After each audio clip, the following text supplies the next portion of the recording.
Bentar ya. Ya, baik.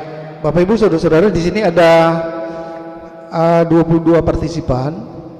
Silakan yang ingin bertanya tapi yang raise hand kemudian nyalakan kamera. Walaupun nanti di sini ada pertanyaan lewat chatting, tapi saya mau prioritaskan yang raise hand supaya kita bisa berinteraksi. Jadi mekanismenya adalah saudara bertanya, tidak ada conversation, apa istilahnya, percakapan langsung. Saudara silakan bertanya, membuat pertanyaan, dan kemudian nanti pendeta bisa memberikan jawaban. Dan silakan kalau masih ada pertanyaan lanjutan, posisi saudara seperti apa supaya tidak ada debat. Kita hindari di sini. Pak Heri Rovian, silakan. Ya, haleluya, puji Tuhan.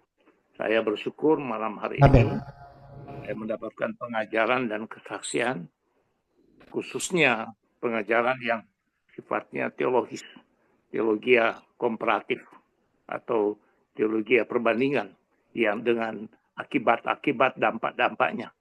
Tapi pada kesempatan ini saya hanya menitik beratkan pada hal yang praktis, pragmatis yang terjadi setiap hari, yaitu mengapa liturgi di kalangan aliran Pentakosta juga berbeda-beda, padahal dalam Alkitab sudah ada liturgi yang semestinya kita mendasari pada pelaksanaan liturgi atau tata cara pertemuan ibadah. Dan saya mau tanya sama Pak Michael, yang lain-lain saya paham sekali, terima kasih Pak Michael, penjelasan Pak Michael, tapi soal liturgi, karena itu pengalaman setiap hari. Apakah Pak Michael mengikuti menganut aliran liturgi seperti yang tertulis dalam kitab suci 1 Korintus 14 ayat 26, 27, 28, 29, 30, atau ada pengembangannya, atau menurut kemauan menurut dogmatika. Nah, ini yang saya mau minta konfirmasi sekaligus supaya seperti yang Pak Michael katakan, perbedaan itu adalah anugerah. Dan mengeluarkan pendapat itu adalah hak asasi manusia. Puji Tuhan, itu saja Pak. Baik, silakan Pak Pendeta memberi pertanggungjawaban iman. Nah, saya pikir tentang liturgi, seperti apa yang dimaksudkan liturgi? Apakah liturgi yang mulai dari tata ibadah yang dilakukan di gereja, mulai dari pembukaan, ya. Kalau ini mulai dari pembukaan, doa pembukaan, sebelum doa dimulai dengan Pak pembukaan Michael, dari dijelaskan. Saya mendasarkan kepada apa yang tertulis dalam 1 Korintus 14 ayat 26, 27, 28, 29, 30 tentang liturgi yang tertulis jelas dalam Alkitab. Kalau beribadah, Apakah kalau beribadah ya saling berbagi, begitu ya Pak? Ya. Ya, di situ dikatakan begini.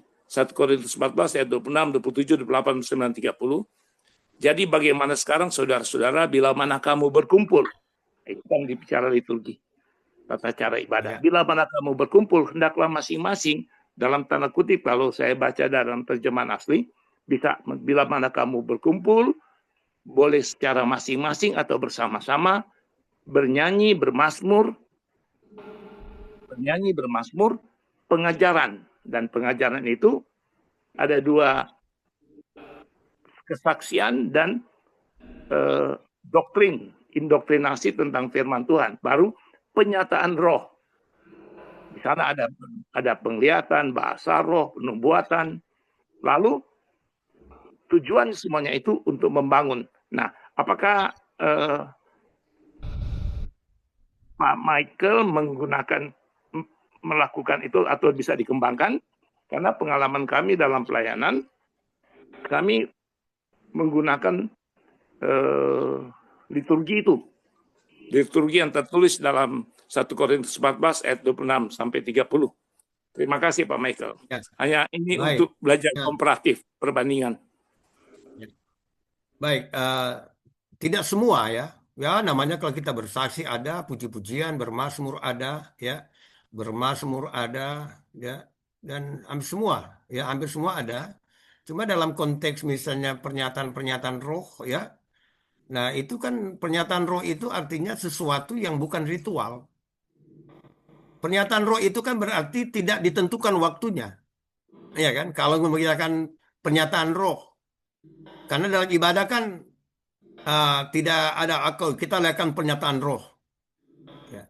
Paulus mau mengajarkan mereka, jadi kalau mau lakukan itu lakukan begini. Tetapi pada kemudian dikuncinya, ya seperti pernyataan roh, contoh ya, berbahasa roh, ya, berbahasa roh dan sebagainya. Kalau mau disampaikan itu pernyataan roh, betul ya Pak? Kira-kira seperti itu. Ada bahasa roh gitu, pernyataan roh kira-kira seperti salah satu contoh lah, begitu. Lagi masih di mood Pak.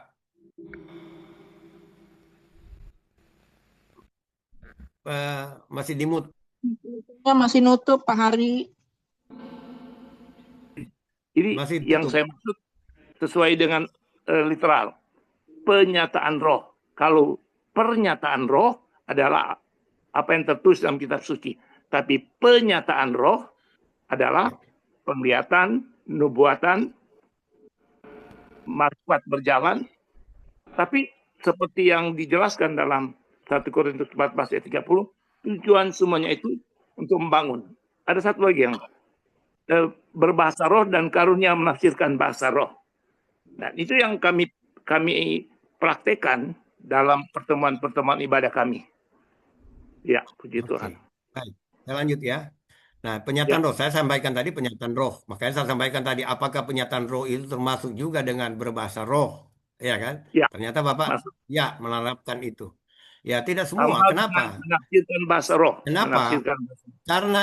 Karena itu kan pernyataan roh itu adalah sesuatu yang diberikan roh kepada kita. Amin. Misalnya, kalau roh nggak berikan kepada kita nggak perlu paksakan. Tidak harus Ya, diliturgikan gitu untuk berbahasa roh. Apalagi bahasa roh yang seragam gitu ya. Kalau kita belajar teologi aliran kita akan tahu sikir masa kira laba bele laba laba laba itu macam-macam gereja macam-macam gitu. Dan mohon maaf, bahasa roh itu kan tidak diajarkan, tapi faktanya itu diajarkan. Nah, berarti bukan bahasa roh kalau diajarkan. Bahasa manusia diajarkan atau supaya kita seragam. Gereja kita adalah menganut ini supaya kita seragam, kita pakai begini. Nah, masalah kalau memang itu bagian dari liturgi kita. Kita mau pakai ya. Tapi semua digunakan untuk kemuliaan Tuhan, membangun tubuh Kristus. Tetapi kalau kita karang-karang, ya mohon maaf ya, saya sampaikan ya, karena kita berhadapan dengan semua orang ketemu, pengajar dan sebagainya, bahwa kalau itu memang penyataan bahasa roh, kita tidak bisa tolak. Memang tuh roh yang berbicara. Siapa mau tahan kalau roh berbicara?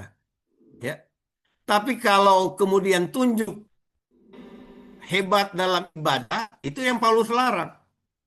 Aku lebih baik menggunakan 5 kata yang berarti daripada ribuan kata yang nggak ada artinya gitu. Itu yang Paulus larang.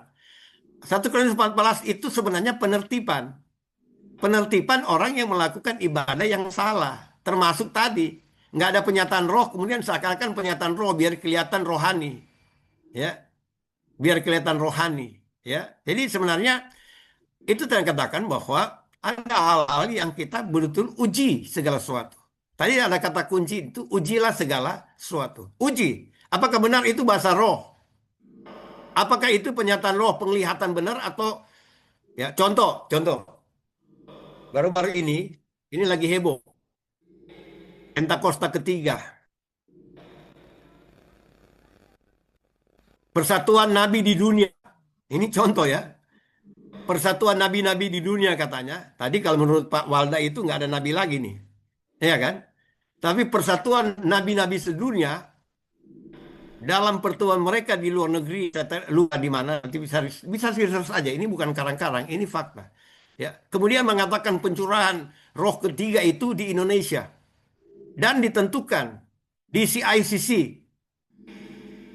Sentul International Convention Center. Dan sudah ditentukan juga orangnya. Sudah ditentukan juga orangnya. Yaitu Insinyur Niko. Ini lagi YouTube lagi rame ya. Lagi rame. Itu Ya. sudah Pencurian sejak tahun roh. 2019. Nah, ya langsung tuju Insinyur Niko. Mari kita uji. Tadi kan ujilah segala sesuatu dan peganglah yang baik. Kita uji. Dari mana kita uji? Dari Alkitab kita uji. Iya kan? Dari mana kita uji? Dari Alkitab kita uji. Ujinya dari mana? Kisah Rasul pasal 2. Kisah Rasul pasal 2. Kita uji dari Alkitab. Jangan uji dari yang lain. Uji dari Alkitab. Kisah Rasul pasal 2. Apa yang terjadi? Kisah Rasul pasal 2. Gemuruh yang darat di api itu. Dan kemudian orang-orang yang ada pada waktu itu berbahasa dengan bahasa-bahasa, bukan bahasa roh ini. Ya. Bahasa-bahasa yang dimengerti. Bahasa-bahasa yang dimengerti. Jadi bukan bahasa kacau ini. Bahasa-bahasa lain. Ya, yang dimengerti. Jadi kita uji.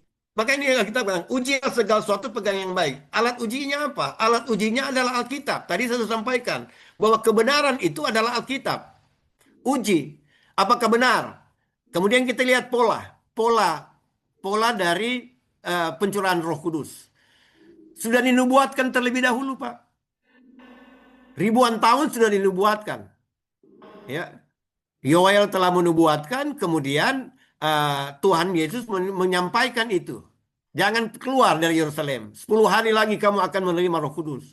Jadi ada pemberitahuan semua dari Alkitab. Itu sebenarnya kalau dalam Alkitab kita selalu dapatkan di sana sebagaimana kitab suci berkata. Jadi artinya penulis pada waktu itu merefer pada penulisan kitab suci sebelumnya. Nah, jadi uji apakah bahasa roh bala bala bala bala bala sikirama siki itu benar-benar bahasa roh atau bahasa yang diajarkan manusia? Silakan kita jawab. Ya kan? Ujilah segala sesuatu, peganglah yang baik. Alat ujinya apa? Alat ujinya Alkitab. Alat ujinya Alkitab, nggak usah beruji dengan yang lain-lain, baru kita dapatkan. Tapi dalam banyak hal kita lakukan itu.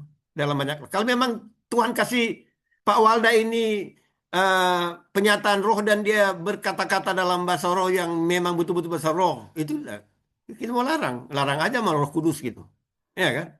Nanti ditempeleng mati gitu, sama seperti Ananias dan Safira, ya kan?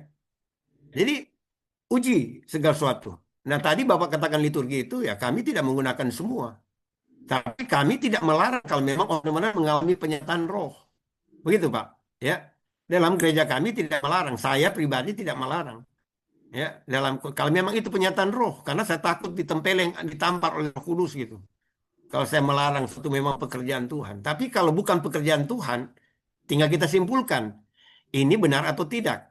Atau kalau kita mau rendahkan agak sedikit lembutkan sedikit. Ini menjadi liturgi gereja saya saja atau apa? Kalau memang jadi liturgi masalah kalau pilih orang lain yang tidak bala-bala itu salah gitu, tidak sesuai liturgi. Kira-kira begitu, Pak, ya. Satu lagi, Perbedaan Pak. itu kekayaan gitu. Ya, satu lagi, Ya. Pak. Tentang bahasa roh. Saya dulu tahun 70-an saya belajar di teologi STT tentang kerjaan roh dan karunia Roh Kudus. Ada istilah, mungkin saya salah ya. Ada istilah apa yang terjadi di Kisah Para Rasul, apa yang tertulis dalam Kisah Para Rasul 2 tentang ketuhanan Roh Kudus dan manifestasinya, itu yang dipakai adalah solalia. Sedangkan yang ditulis dalam 1 Korintus 12 tentang karunia Roh Kudus, yaitu bahasa roh, adalah glossolalia. Nah, glossolalia itu tidak dapat dimengerti oleh manusia, namun ada pendampingan, yaitu karunia menafsirkan bahasa roh. Bahasa roh. Nah, itu mungkin apakah kita sepaham itu, Pak? Tolong Pak Michael dapat memberikan itu yang saya sudah jelaskan tadi, ya, yang disampaikan tadi, ya, bahwa Yang dibicarakan tadi itu bahasa-bahasa lain yang dimengerti orang Itali, orang Persia, orang Ethiopia yang datang bersiara itu dengan mereka mengerti dengan bahasa mereka sendiri. Roh Ya, Kudus beri Xenofobia ya, kemampuan bagi mereka Xenofobia. berbahasa-bahasa lain itu, ya. Nah, kemudian glosolalia itu bahwa kita dilakukan itu nanti Paulus katakan, aku lebih suka berbicara 5 kata yang berarti daripada ribuan kata yang tidak berarti. Kemudian dikatakan bahwa kejarlah karunia-karunia. Tapi yang disuruh kejar bukan karunia bahasa roh, tetapi tren sekarang itu kalau belum bahasa roh itu belum belum mantap gitu, ya. Walaupun tadi kan sudah dijelaskan, harus ada pendampingan, penasir, penasir, dan ada aturannya, ada rulesnya. 2 atau 3 orang dan bergantian. Faktanya kan sekarang ujilah apa sesuai dengan Alkitab atau tidak, bergantian atau tidak. Tetapi yang ada adalah core bahasa roh, dimulai dengan pemanasan. Ya, song leader itu mulai panasin sedikit itu loh. Wah, dia mulai naik tinggi. Ditambah dengan musik yang mulai agak sedikit dibikin dramatis. Ya, kemudian mulai. Setelah semangat, setelah sudah cukup lama mungkin dikode sama pendetanya. Ini terlalu lama ini bahasa roh, bro. Ya, terlalu lama bahasa rohnya ini. Cepat kita berhenti. Lalu song leader itu mulai rendah, rendah, rendah, rendah, rendah. Musik pun ikut. Musik pun ikut. Ah, ya, artinya apa? Itu bukan bahasa roh. Kenapa? Kalau bahasa roh itu tunduk pada firman Tuhan. Ada aturannya, ada rulesnya. Aturan mainnya ada. Ya, harus ada penafsir. 1 orang bergantian, 1 orang yang lain. Paling banyak 3 orang bergantian. Tapi yang ada sekarang kan core. Ya, yang ada core gitu. Ya, dan kalau diuji dalam Alkitab, Alkitab, saya punya mahasiswa banyak pendeta-pendeta Pantekosta. Pendeta Pantekosta dan GBI. Dan akhirnya mereka mengaku sendiri, jujur sendiri ya. Jujur ya memang ya itulah Pak. Ya. Kita tidak menolak itu. Kalau memang itu karya Roh Kudus, penyataan Roh Kudus pada seorang kita tidak mungkin larang. Saya pikir kita setuju semua itu. Iya kan? Kalau itu pernyataan Roh Kudus, siapapun dia tidak boleh larang. Tidak boleh larang. Kenapa? Karena memang pernyataan Roh. Tapi kalau bukan, jangan juga kita bilang bahwa sebuah yang tidak seperti kami salah. Begitu kira-kira. Ya. Oke. Ya. Silakan Pak. Terima Oke, kasih, Ada Pak lagi. Michael. baik, Terima terima kasih. kasih Pak. Mungkin lebih tepat kalau kata itu glossolalia. Itu bukan bahasa roh. Sebenarnya kalau diterjemahkan dalam bahasa Indonesia itu bahasa lidah. Ya, Ya, oke. Baik, terima kasih Pak Heri yang sudah menyampaikan pertanyaan. Saya tinggalkan percakapan ini. Saya menuju ke ada 2 yang raise hand. Yang pertama Pak Andre Wibowo dan kemudian Pak Charles. Silakan Pak Andre sekaligus menyalakan kamera.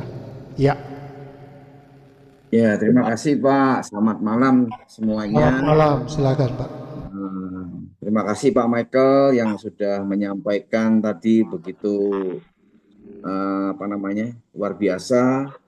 Saya hanya orang biasa aja yang mau bertanya Pak. Ini kan tadi materinya kan adalah bagaimana tentang teologi Kristen yang cenderung bertentangan dan saling bertabrakan ya. Jadi para pendeta atau mungkin para guru-guru pengajar itu mungkin punya penafsiran yang berbeda-beda kan, setiap itu berbeda-beda gitu. Nah, kalau saya boleh sedikit keheranan saya, ya kan, apakah mereka para pendeta dan pengajar itu nggak pernah berhubungan sama Tuhan ya? Kok mereka bisa sendiri-sendiri semua, itu bisa berbeda-beda gitu.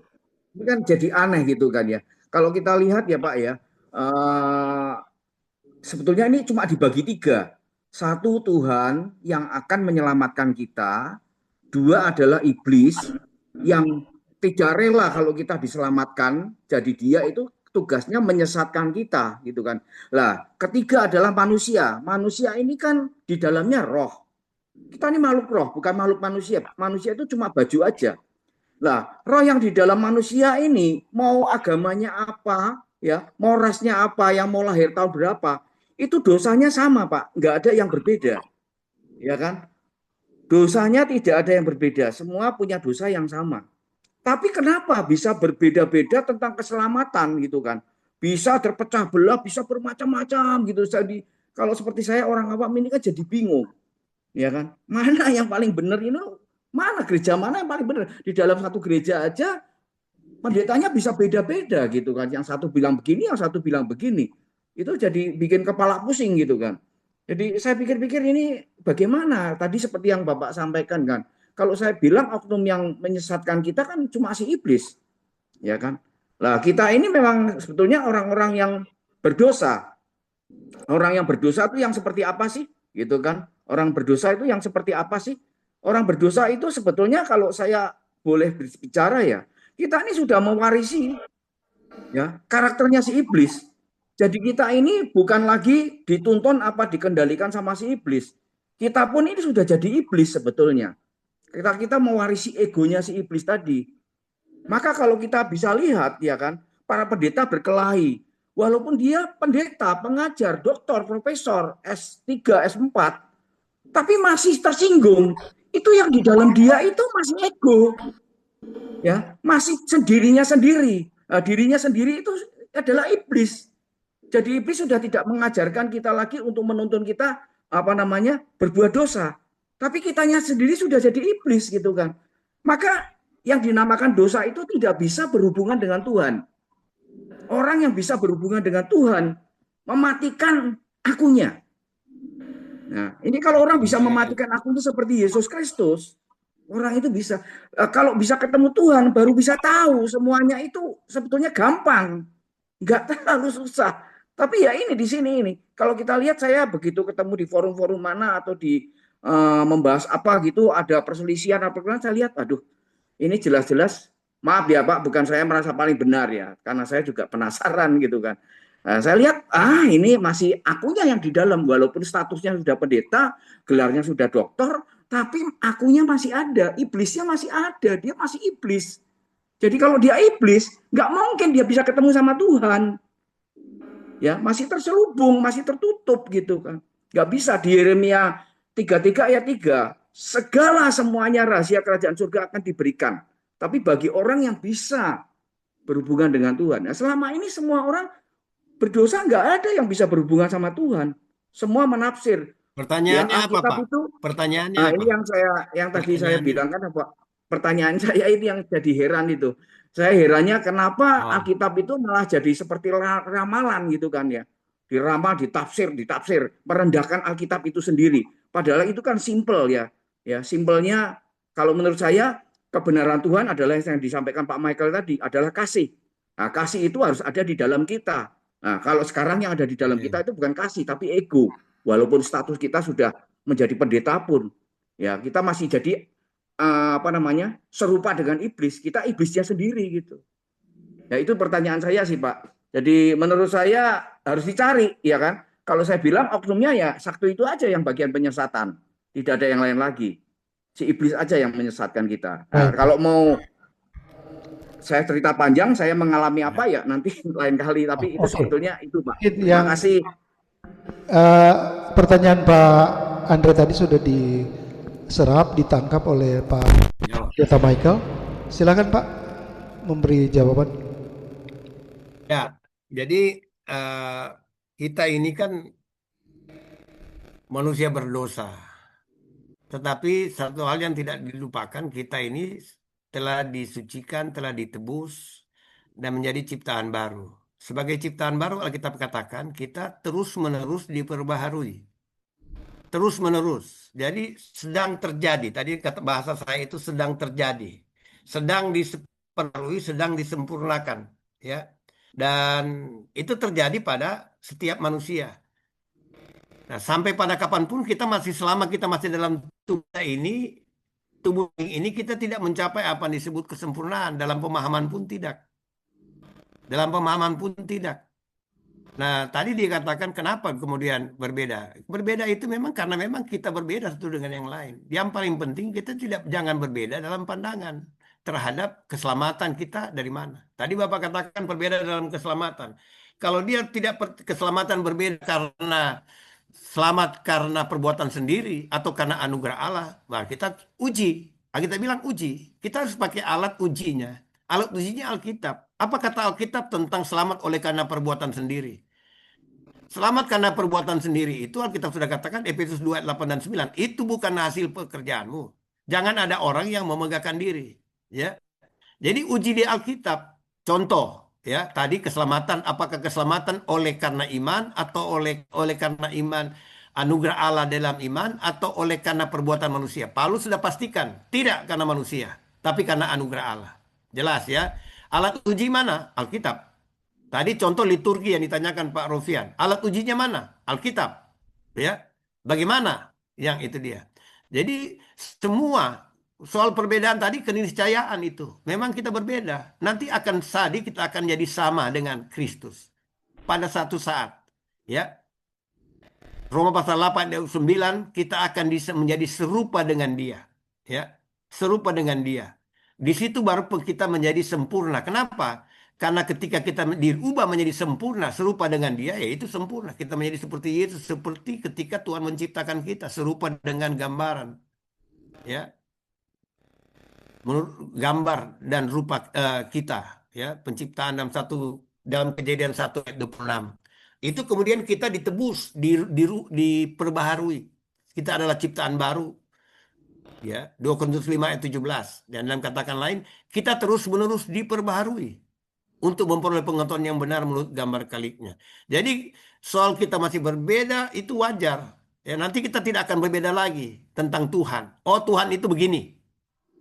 Oh, semua kita akan jawaban. Oh, ternyata begini Tuhan. Nanti kita muka dengan muka melihat dia. Kapan itu terjadi? Kalau Tuhan menyatakan diri dan kita akan diubahkan menjadi serupa dengan dia. Dan kita akan melihat dia dalam keadaan yang sebenarnya. 1 Yohanes 3 yang kedua. Jadi selama kita hidup dalam dunia ini kita mengalami perbedaan. Tadi Bapak sudah kunci tadi.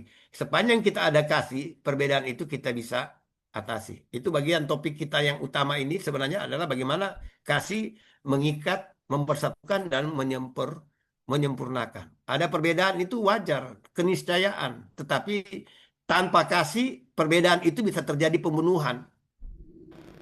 Bukan hanya perpecahan. Tanpa kasih bisa terjadi pembantaian. Tapi kalau punya kasih, seberat apapun, kita bisa berkata seperti Tuhan Yesus, ampunilah mereka sebab mereka tidak tahu apa yang mereka perbuat. Ya. Oke, silakan. Baik, terima kasih Pak. Siapa tadi? Pak Andre ya, Pak Andre Wibowo yang sudah berinteraksi. Saya ke Pak Charles Luz. Mungkin Pak Charles bisa nyalakan kamera sekaligus. Silakan Pak. Oke deh, oke deh. Terima kasih Pak Waldo. Shalom Pak Michael. Ya. Pak, saya pernah atau sering saya dengar ya seorang tokoh NU yang sering di TV atau pernah di YouTube banyak sekali dia. Itu namanya Islah Bahrawi. Itu saya pernah dengar, bukan hanya pernah tapi sering saya dengar, dan dia itu sekarang kan dipakai oleh Densus 88 untuk supaya orang-orang teroris itu, supaya menyadarkan orang teroris dengan dia punya hotbot atau teori-teori dia. Jadi Islah Bahrawi pernah mengatakan gini Pak ya, dan saya sangat setuju bahwa agama-agama samawi ya, terutama Islam ya, itu adalah agama penafsiran. Berarti Kristen juga penafsiran, agama penafsiran. Semuanya penuh hanya dengan penafsiran. Ya, tidak ada yang absolut, jadi sifatnya sangat subjektif. Tidak ada yang benar, semua penafsiran. Ya seperti Bapak kasih contoh tadi lah, 5 orang buta suruh tebak gajah itu. Nah terus gini Pak, kalau kita melihat dunia ini yang punya yang sangat fuka ya, volatile, uncertainty, complexity, dan ambigu ya. Ya sangat kompleks dunia ini. Hanya ada 2 dimensi, yang bisa mengendalikan itu. Yaitu ada yang namanya stimulus, ya ada yang namanya respons ya. Stimulus itu apa itu stimulus? Stimulus itu segala sesuatu yang berada di luar diri kita yang bisa kita tangkap dengan panca indera. Ya, apa yang kita lihat, apa yang kita dengar, apa yang kita kecap, apa yang kita raba, apa yang kita cium dan itu merupakan stimulus. Kemudian respons adalah sesuatu yang ada di dalam pikiran kita untuk merespons setiap stimulus yang masuk di pikiran kita. Gitu. Nah, ada kata-kata bijak mengatakan gini ya, setiap stimulus pada waktu setiap stimulus yang berbeda dalam waktu yang sama itu akan direspon oleh orang yang berbeda, atau stimulus yang sama akan direspon secara orang berbeda pada waktu yang sama. Jadi stimulus itu pasti akan ditafsir secara berbeda oleh orang-orang yang berbeda. Kenapa bisa gitu? Ya karena secara itu kita kan lahir kan itu sudah berbeda, terutama empirical learning kita yang kita bawa sejak lahir ya, pengalaman hidup apa segala macam, apa yang kita lihat, apa yang kita dengar, Pak. Itu akan membuat persepsi kita terhadap stimulus itu pasti berbeda, gitu kan? Nah, jadi pertanyaan saya gini, Pak. Kalau menurut Bapak, pernyataan atau statement dari Ihla Bahrawi itu benar nggak? Bahwa agama itu hanyalah penafsiran, penuh dengan penafsiran, tidak ada yang absolut gitu loh. Yang absolut itu hanya hukum alam ciptaan Allah, yaitu natural law, hukum alam. Itu dia akan berlaku pada semua isi dunia ini, segala manusia tidak pandang agama. Itulah natural law. Sedangkan yang lain itu sifatnya hanya yaitu penafsiran-penafsiran. Kalau hukum alam itu atau absolute truth itu bukan penafsiran. Dan satu lagi kebenaran yaitu yang disebut solid truth atau universal truth, yaitu kebenaran yang kita bawa sejak lahir. Itu yang ada di dalam roh kita, ya kan? Jadi kita lahir kan tidak punya agama. Kita lahir tanpa nama, kita lahir telanjang, tidak punya agama, tidak punya bahasa, tidak punya kata-kata, tidak punya agama, tidak punya kitab suci. Ya, jadi pada saat kalau kita lahir, kita diasingkan, belum diajarkan bahasa. Apa kita tahu apa itu agama? Tidak akan tahu. Tapi kita lahir sudah membawa yang namanya Roh Kudus.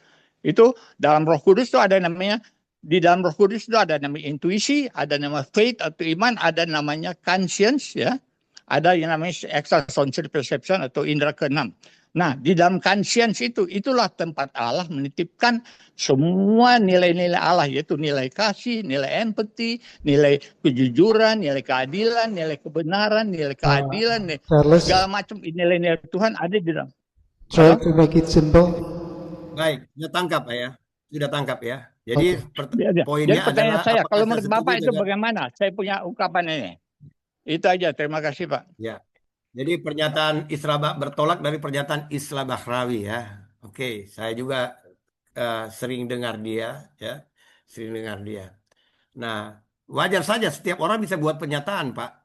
Pernyataan Isra Bahrawi, pernyataan Mahatma Gandhi, pernyataan orang-orang hebat lainnya gitu. Tetapi orang Kristen itu dibangun atau kekristenan dibangun dari penyataan Allah. Ya, penyataan Allah. Jadi kita silakan kita nggak mau debat dengan Islah Bahrawi dalam konteks, tapi saya banyak sekali pernyataan sekelas Islah Bahrawi lebih senior dan sebagainya ya dan sebagainya. Tetapi kekristenan itu dibangun atas wahyu Allah, ya wahyu Allah. Jadi dasar kita, kebenaran kita adalah Alkitab. Kita pegang itu. Nah, dalam Alkitab tadi kebenaran itu bisa dibagi dalam konteks yang saya ketemu tadi, pokok-pokok dasar iman Kristen. Ya. Itu sifatnya itu boleh dikatakan absolut. Ya. Saya percaya Yesus. Alkitab bilang nggak percaya Yesus pasti mati. Binasa. Saya percaya itu. Ketika Tuhan bilang, akulah jalan kebenaran dan hidup, tidak seorang pun sampai pada Bapa kalau tidak melalui aku. Saya percaya itu, menerima itu sebagai penyataan Allah, wahyu Allah yang saya percayai. Ya. Nah, itulah iman Kristen. Soal nanti ada pendapat Islah Bahrawi atau yang lain, ya silakan saja, sah-sah saja. Tetapi kekristenan dibangun oleh wahyu Allah yang adalah kebenaran. Firman Tuhan katakan, kuduskanlah mereka dalam kebenaran, firman-Mu adalah kebenaran. Jadi merujuk pada firman. Apa yang dikatakan Alkitab, ya. Apa kata Alkitab tentang ABC dan sebagainya. Nah, orang Kristen harus seperti itu. Tadi seperti Pak Haris Rofian tadi tentang bahasa lidah, ya. Apakah liturgi harus seperti itu, ya? Setelah kita bicarakan ada aturannya. Dari mana aturan Alkitab? Aturannya dari Alkitab. Kalaupun ada, harus ada aturannya yang kita ikuti. Rules-nya ada, ya. 2 atau 3 orang dan harus bergantian, ya, dan harus ada penafsir. Kalau tidak, tutup mulut. Kira-kira begitu, Pak, ya. Alkitab bilang begitu. Nah, kita berpegang pada wahyu, pada penyataan Allah. Nah, tadi saya katakan, silakan. Kita banyak sekali orang yang menyatakan, waduh, kalau Nietzsche bilang agama itu candu dan sebagainya. Kekristenan itu candu dan sebagainya. Tapi ya, silakan, mereka boleh berpendapat sendiri masing-masing. Segala sesuatu, Alkitab katakan, ujilah segala sesuatu, pegang yang baik. Nah, saya pegang apa kata firman, apa kata Allah. Kira-kira begitu, Pak. Itu kekristenan dibangun berdasarkan wahyu, bukan berdasarkan penyataan manusia. Ya, Baik, saya pikir kita bisa menjawab. Karena lebih banyak lagi orang yang sekelas Islam Bahrawi atau lebih dalam lagi, lebih lebih katam lagi ya dari Islam Bahrawi dan sebagainya. Tetapi siapapun itu, saya pegang apa pernyataan firman, baik. Terima perkataan kasih, Yesus, Pak ajaran Yesus. Charles. Karena Kristen itu adalah percaya akan apa yang diajarkan oleh Yesus. Ya, terima kasih Pak Pendeta. Saya pikir tadi percakapan itu sudah selesai di tahun 325 kalau tidak salah ya. Bahwa inerensial Alkitab yang menunjukkan bahwa Alkitab itu tidak terdapat kesalahan. Dan satu-satunya juru selamat adalah Tuhan Yesus Kristus.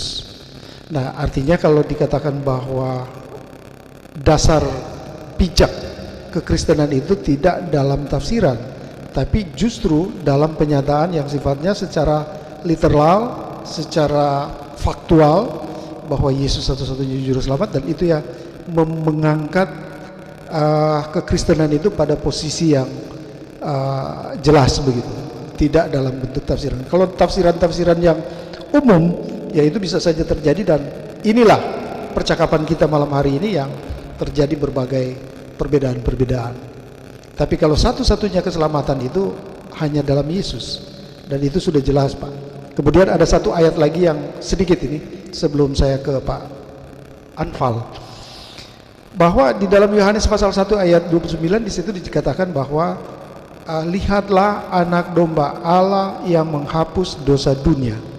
Jadi mungkin kalau dapat dikatakan tadi dalam penjelasan Pak Pendeta Michael, bahwa kalau kita coba buat satu definisi antara menutupi dosa dan menghapus dosa, itu dua hal yang berbeda tentunya. Kalau berkata bahwa menutup dosa, itu yang seperti Daud katakan, berbahagialah mereka yang pelanggarannya diampuni dan dosanya ditutupi. Jadi kalau kata tutup dan kata hapus itu dua definisi yang berbeda. Artinya begini, kalau dia katakan tutup berarti sekalipun kita tidak lihat atau apa yang ditutupi itu tidak terlihat, tetapi secara esensial, substansial, barang itu masih ada. Berbeda dengan kata hapus. Nah, kalau dulu memang bangsa Israel juga menutup dosa itu dengan memberikan darah domba atau darah merpati. Tetapi ketika the Lamb of God, darah anak domba Allah datang, dia tidak menutupi tetapi dia menghapus. Nah, pertanyaan sekarang, apakah Allah punya alasan untuk menghukum dunia karena dosa? Saya pikir sudah tidak ada. Bukan saya pikir, saya yakini tidak ada lagi alasan Allah menghukum dunia karena dosa. Persoalannya di sini yang Yohanes 3:16 katakan, bahwa who is believe is not perish but have eternal life. Barang siapa yang percaya kepadanya tidak binasa melainkan beroleh hidup yang kekal. Ayat 18 dari Yohanes 3:18, barang siapa yang tidak percaya sesungguhnya dia sudah berada di bawah penghukuman. Jadi di sini penghukuman itu terjadi bukan karena dosa lagi, karena Yesus sudah menyelesaikan tetelestai, sekali dan untuk selamanya. Dalam bahasa Yunani itu di dalam Ibrani pasal 10 ayat 10, karena kehendaknya inilah kita telah dikuduskan satu kali untuk selama-lamanya. Kata selama-lamanya itu dia menggunakan kata epapax. Jadi itu bisa berarti dari sudut waktu, bisa juga dari sudut kuantiti dan kualitas. Dosa itu sudah selesai satu kali. Nah, ini yang mungkin dapat menjawab yang ada di ruangan chat, Ibu Ria kalau tidak salah ya. Nah, ini sedikit menjawab. Silakan Pak Anfal memberikan pertanyaan. Ya, baik. Terima kasih, Pak. Salam, Pak Michael. Salam kenal. Saya mau nanyakan mengenai ini, Pak. Daniel 7 ayat 25. Jadi pertanyaan saya ini berdasarkan ayat ini. Ia akan mengucapkan perkataan yang menentang yang maha tinggi dan akan menganiaya orang-orang kudus milik yang maha tinggi. Ia berusaha untuk mengubah waktu dan hukum. Jadi pertanyaan saya, seperti yang Bapak sampaikan tadi, yaitu mengapa sampai terjadi pembantaian, penganiayaan terhadap orang-orang kudus, ya. Jadi orang-orang Kristen di zaman kekatolikan Romawi. Saya tahu kalau Katolik Romawi itu didirikan oleh Konstantinopel, Kekaisaran Romawi. Jadi terjadi banyak pembantaian orang-orang Kristen. Yang menjadi pertanyaan saya sederhana, apakah mereka lupa dengan hukum Allah seperti 10 perintah Allah, lupa atau pura-pura lupa atau mengabaikan atau bagaimana? Kemudian kedua, pertanyaan saya itu dengan mengubah waktu, di sana disebutkan mengubah waktu dan hukum, ya, di dalam Daniel 7 ayat 25.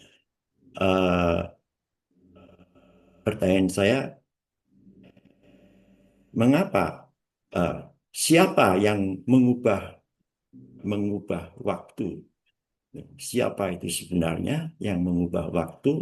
Contoh seperti hari Sabtu sebagai hari Sabat. Hingga sampai sekarang ada orang Kristen yang beribadah hari Sabtu dan ada hari Minggu, gitu.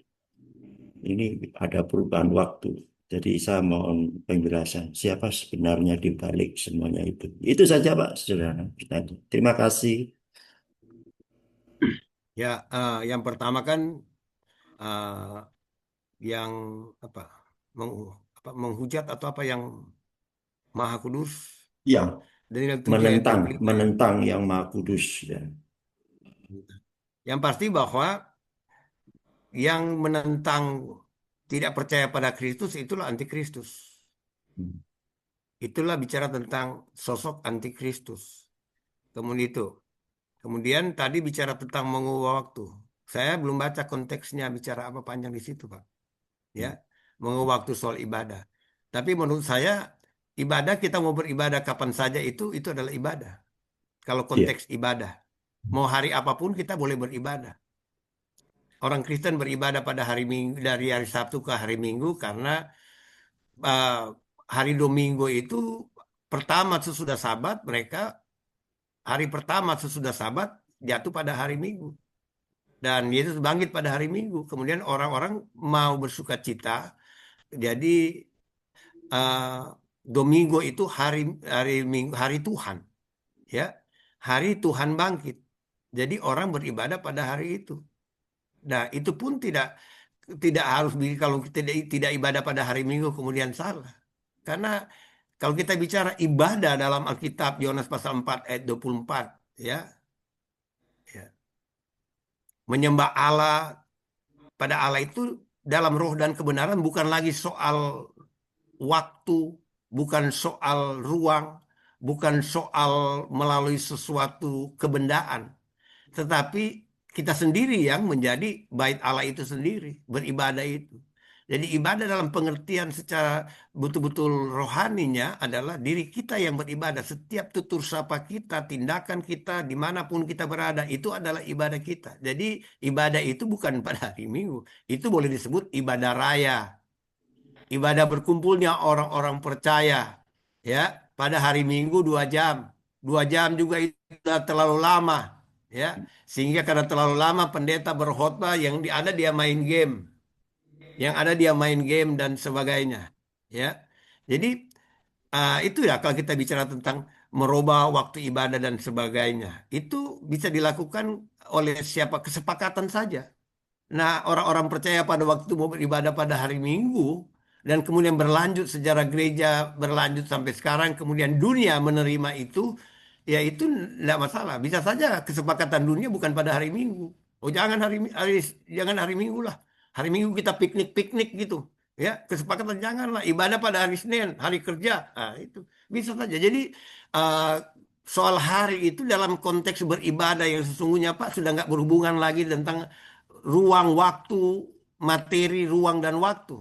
Tapi sudah bicara langsung bahwa kita ini adalah tempat bait Allah itu sendiri. Sehingga setiap kita ada di mana, di tempat yang terbuka, kita menjalankan bait Allah yang benar. Di tempat yang tersembunyi, kita juga menjalankan ibadah yang benar gitu. Ya. Amin. Jadi itu Pak, soal hari itu kita nggak perlu jadi sesuatu yang eh, eh, prinsip atau sesuatu yang mutlak salah dan tidak salah soal hari. Ya. Itu yang saya ini Ya, kan. Siapa yang jadi mengubah hari? ya jadi eh, hari Sabtu maupun hari Minggu tidak ada masalah. Saya percaya itu Pak. Saya mengaminkan. Sebab kenyataannya Tidak memang masalah. sampai Hari hari Senin ini juga ya. nggak masalah, Pak. Iya, benar. Karena Tuhan tidak dibatasi dengan waktu, kan begitu, Pak ya. Ya. Intinya, Eh, sampai hari ini mereka masih berpikir dan berkoar-koar, ya, terutama di media sosial. Itu orang Kristen itu ibadahnya hari Minggu, Sunday. Sun itu kan dewa matahari, Pak. Apakah mereka berdasarkan kepercayaan di Romawi yang menyembah dewa hari Minggu atau bagaimana, kira-kira? Apakah masih Ya, ada unsur itu gitu mah ya? bertepatan aja, Pak.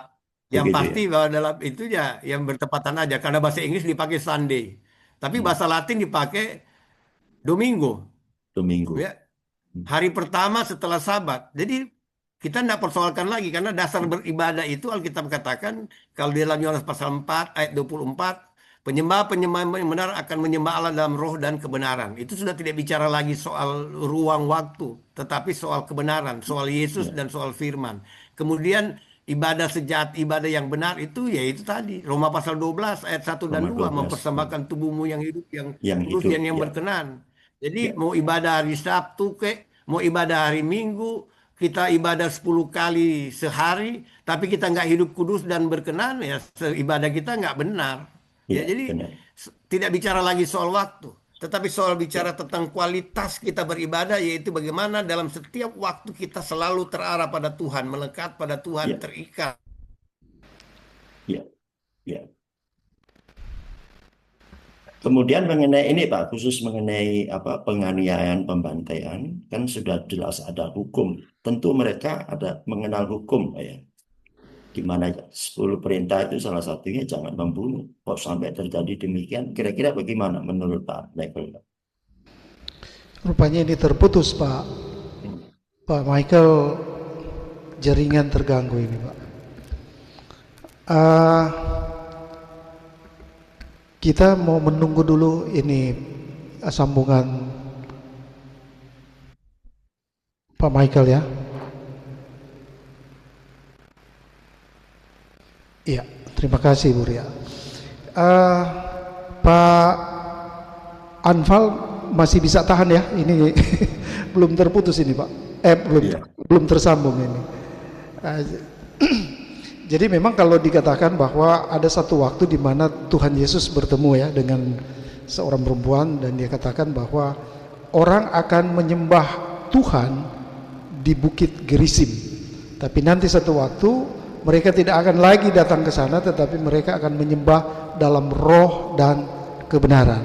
Nah itu seperti yang tadi sudah disampaikan oleh Pak Michael bahwa now you know that your body is the temple of God and God dwelt in you. Tidak tahukah kamu bahwa tubuhmu adalah bait Allah dan Allah diam di antara kamu. Jadi ini mau menunjukkan bahwa kalau misalnya dulu orang datang ke bait Allah itu kan di Yerusalem, tetapi satu waktu orang tidak lagi akan pergi ke sana, tapi mereka akan datang menyembah Dia dalam roh dan kebenaran.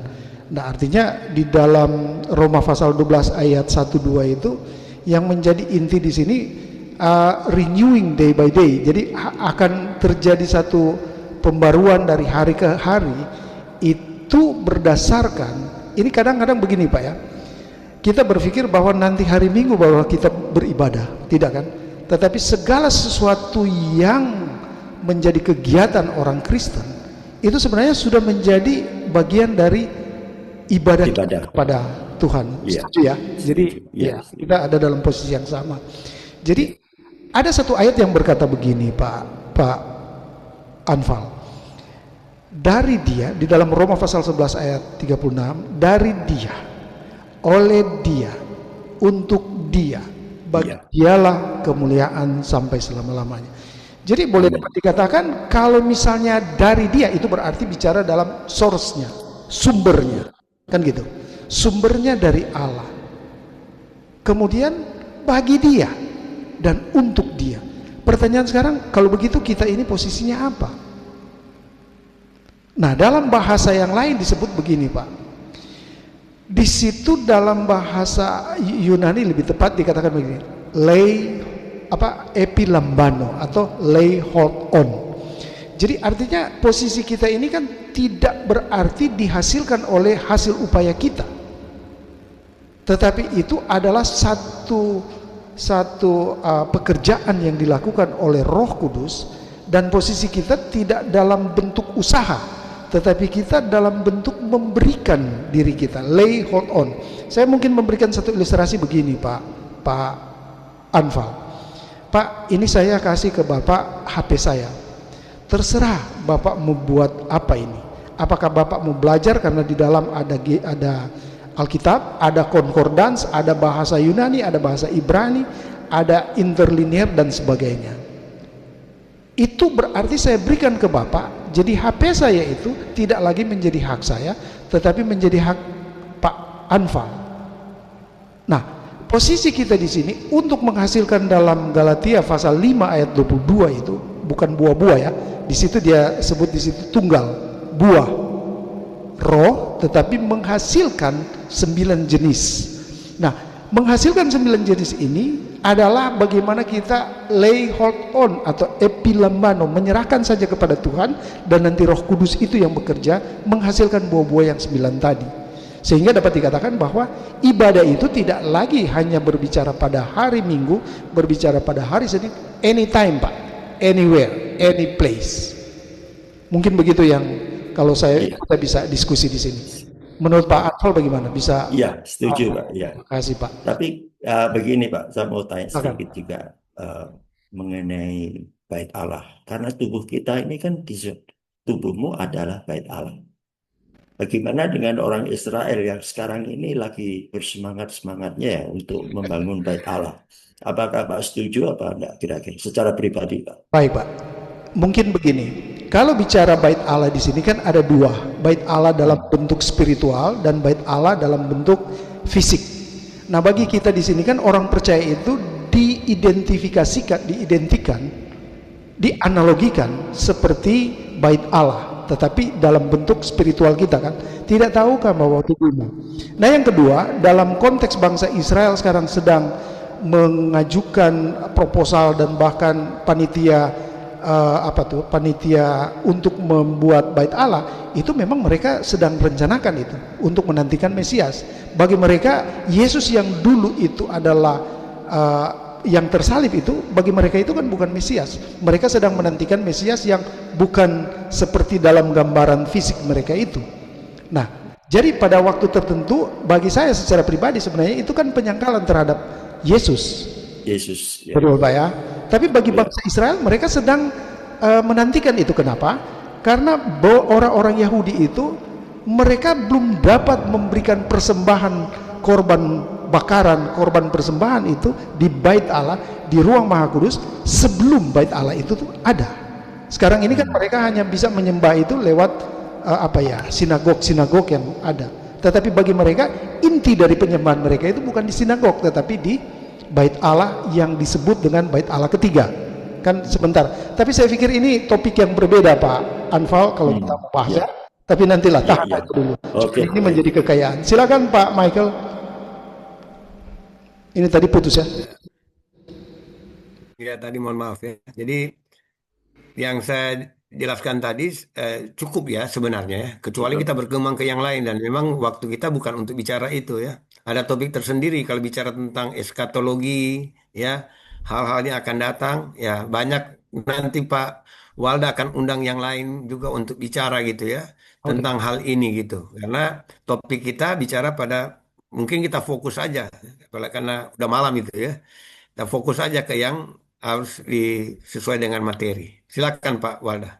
Oke, baik. Terima kasih Pak Anfal, terima kasih Pendeta Michael Banau. Ini ada Kapten Jenri Adisaputra, Gandaria, Magister Teologi. Silakan Pak.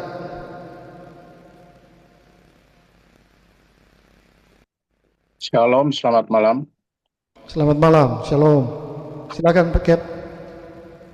Ya, menjawab dari Pak Anfal tadi, itu adalah sejarah yang boleh kita dapat dari Google juga boleh, dari sumber-sumber yang lain juga boleh. Jadi ada 4 atau 3 lah sebab kenapa Katolik dalam tanda kutip ya, ini pertanyaan sebenarnya saya tidak mau mengatakan gereja atau organisasi tertentu karena kita online. Nah, sebabnya itu yang sering terjadi adalah provokasi rumor kontra konspirasi, di mana rakyat dihasut dengan isu bahwa kelompok yang di sebelah akan mengadakan suatu pergerakan yang dapat membuat organisasi itu rusak bahkan runtuh. Jadi itu kontra konspirasi. Nah, yang kedua fanatisme. Fanatisme yang seperti khotbah dari Pak atau pembahasan dari Pak Michael tadi sudah sangat jelas. Kalau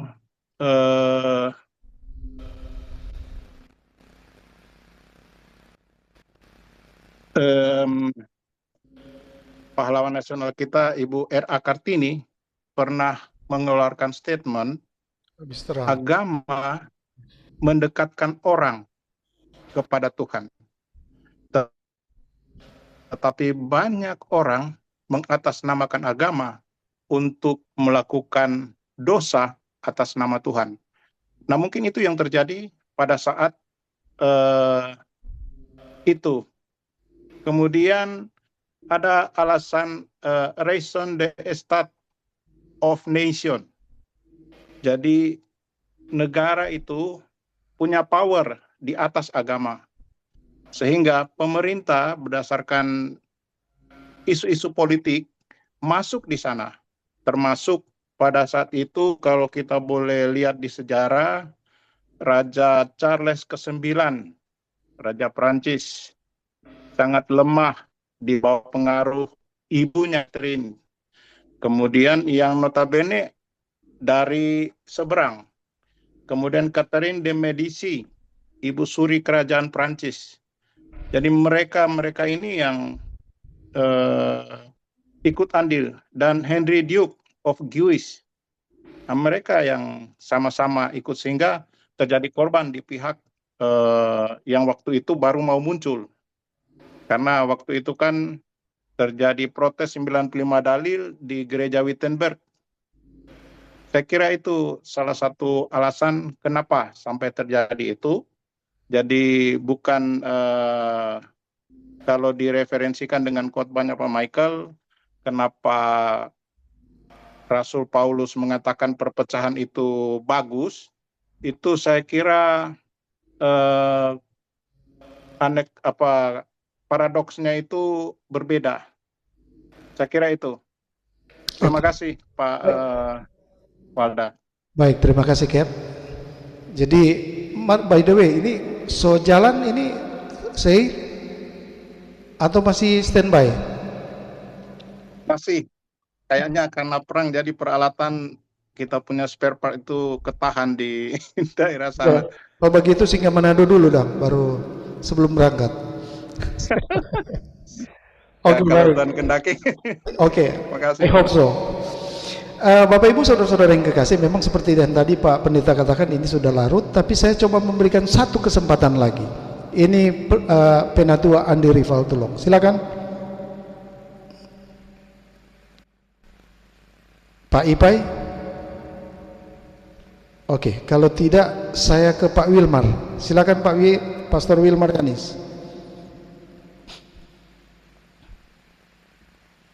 Oke, kalau tidak saya ke Daniel Bambang, Pak Daniel Bambang. Kalau tidak maka ini sudah selesai. Silakan Pak Pendeta Michael membuat closing statement. Sebelum itu saya memberikan informasi dulu.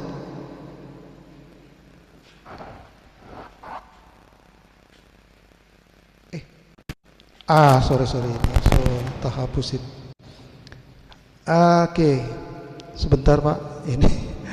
So, aduh. Silakan Pak Pendeta Michael membuat statement, closing statement. Ya, berpengetahuan itu baik, tapi lebih baik, yang terbaik, memiliki kasih. Karena kasih segalanya bagi kita. Kasih bisa membuat kita semangat, kasih bisa meredam permusuhan, perbedaan, dan kasih bisa menggerakkan kita untuk melakukan hal yang berkenan pada Tuhan.